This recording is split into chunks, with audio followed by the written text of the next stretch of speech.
Thank you all for coming out today, especially in very short notice. I was very excited when I got the phone call that said, "Hey, Senator Casey can make it to Monroe County. Do you think you can host him for a meet and greet?" And I said, "Of course I can." I just wanted to share a quick little story. I was at the Biden-Harris rally a few weeks ago at Girard College, and I saw the senator. He was there. And I said, "Hey, Senator Casey, we need you to come to Monroe County." And he says, I'm coming. So, a man of his word. So let's just say, Senator Casey, he is the first person to have won 6 statewide elections in Pennsylvania, and he's going to win again in November. He's a leader we can count on, and like I said he was coming, and he showed up. So, man of his word. He is ranked one of the most effective and bipartisan senators in Washington, and he always stands up for children, veterans, the disabled, the seniors. He stands up for everyone. So, and unlike his opponent, whose name I will not mention, he actually lives in Pennsylvania. Yeah. So, without further ado, let's welcome Senator Bob Casey.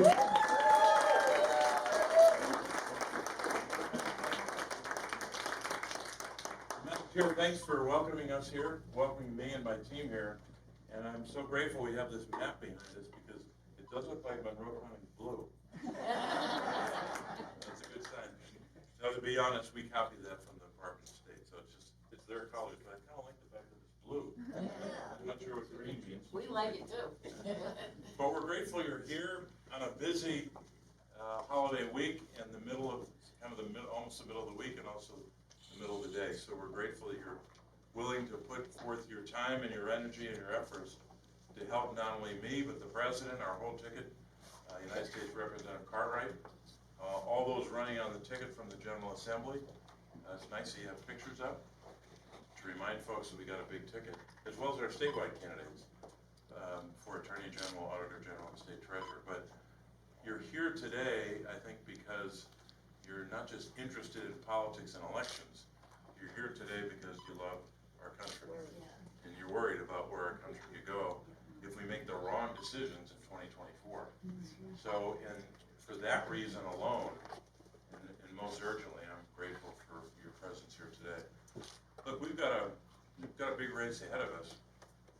Part of what I've got to do as a sitting senator, but also a candidate for re-election, is to, in a sense, report back to the people on my record and what I've worked on, but also to have a conversation about the future. So it's really initially talking about what I've delivered for the people of Monroe County, for northeastern Pennsylvania, and throughout our Commonwealth. If you go to our Senate website, we have a map feature. You can go right to that feature and you can find every single investment that I've brought to all 67 counties. And we're up to now almost 1,650 investments. I think it's 1648 to be exact. Just here in Monroe County, there are 17 examples. We have a one-pager here to summarize some of that. It's about half of them on that one page.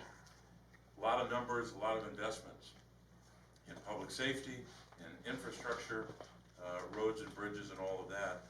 But the one that stands out for me from Monroe County is $50 million for the schools, the K through 12 schools in Monroe County. And you know, I think you have maybe 4 districts. So that's a lot of money going to those districts. And the American Rescue Plan passed only with Democratic votes. All the votes in the House and all the votes in the Senate were Democratic votes. The other side, I guess, thought that you deserved 0 for your schools, because that's what they voted for, 0. They also voted for 0 on a lot of other investments. So I'm very proud of that we delivered that in the midst of the pandemic to our schools so that our kids can learn more now and earn more later. And that's one of the examples of how I've been able to deliver.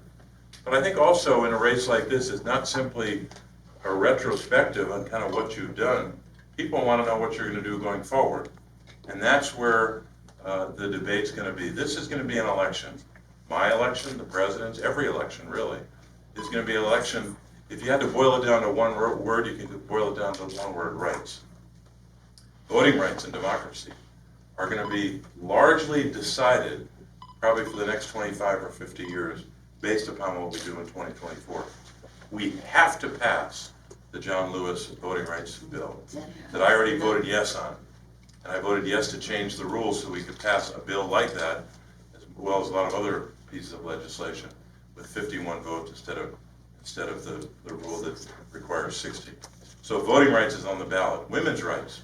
In the aftermath of the Dobbs decision just 2 years ago, in June, a 49-year right was taken away. And there was a reaction in the Congress immediately. And what came before the Senate was the Women's Health Protection Act. So it was an up or down vote on advancing that bill, and I voted yes. And that right, the right that women have to make that terribly personal decision, is also on the ballot and would be largely determined by what we do in 2024. And the third right, and you could probably add a few more, but the third right, of course, is the right of workers to organize a union. Now, some people might say, well, they haven't taken away that right, have they? I'd say yet. After just in the last couple of days, look what this court has done in just 2 or 3 cases. Changed the entire legal landscape of the country, giving the president, any president, but especially that former president, whose name I won't mention today, I think you kind of know who I'm talking about, giving him immunity from prosecution as long as what he does is, quote, official, unquote. Just imagine the possibilities, the grave and disturbing possibilities. And these are not fanciful. These are scenarios that we know would play out with this particular individual. God help us if it would happen with other presidents down the road.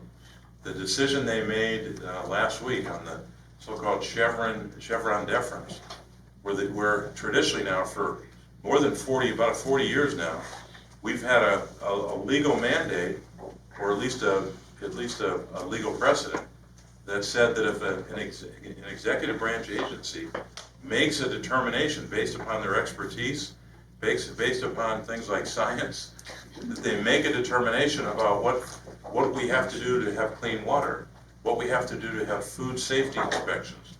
The determinations made by that agency will take precedence over what a judge might say or a politician might say. That's out the window now. So now, I guess the Supreme Court's going to tell us what the word clean means in the phrase clean water.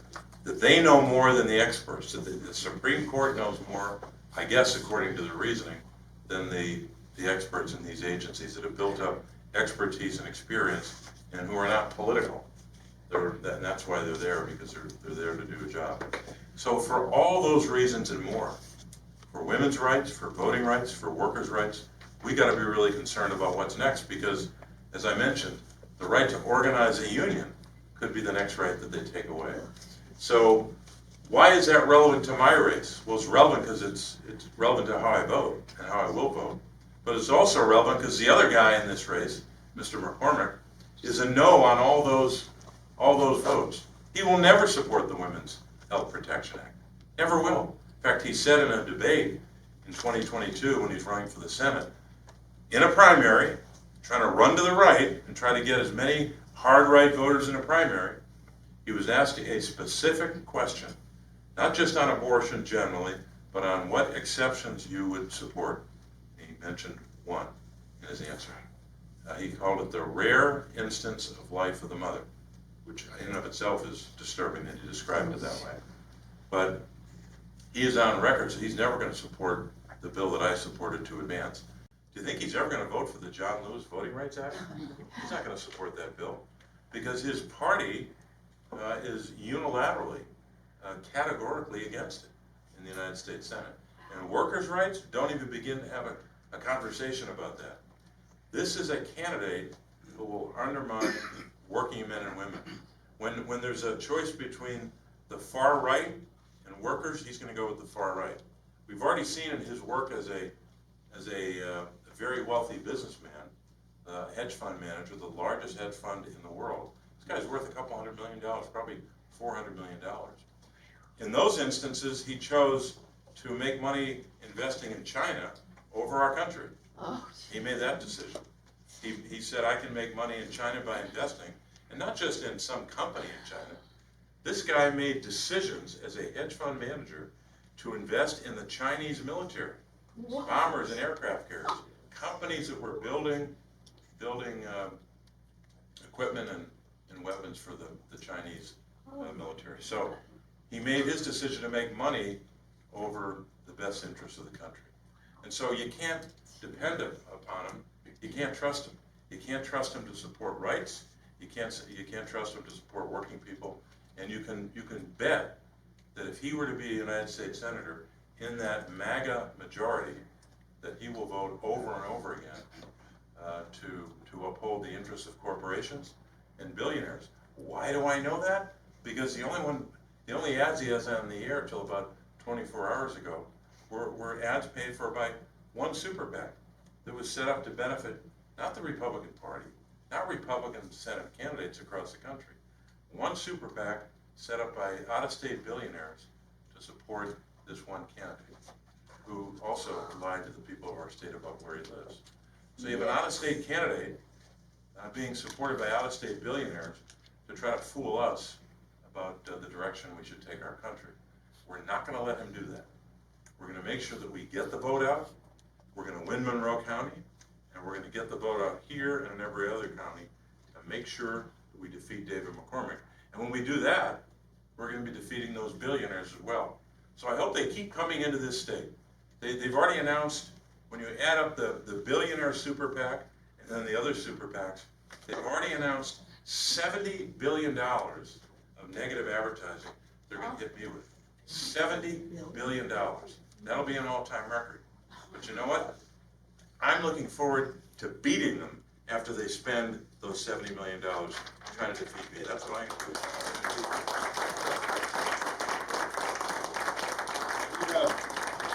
We have a lot at stake.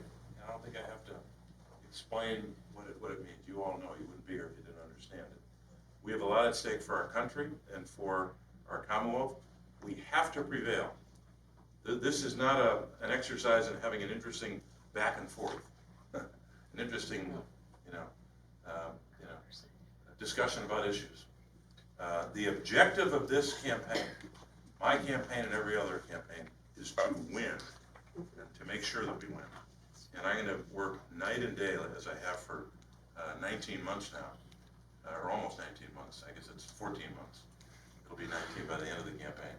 But I've worked very hard these last 14 months, and I'm going to keep working hard to make sure we win, and a lot of it starts right here in Monroe County. Thanks very much for your help.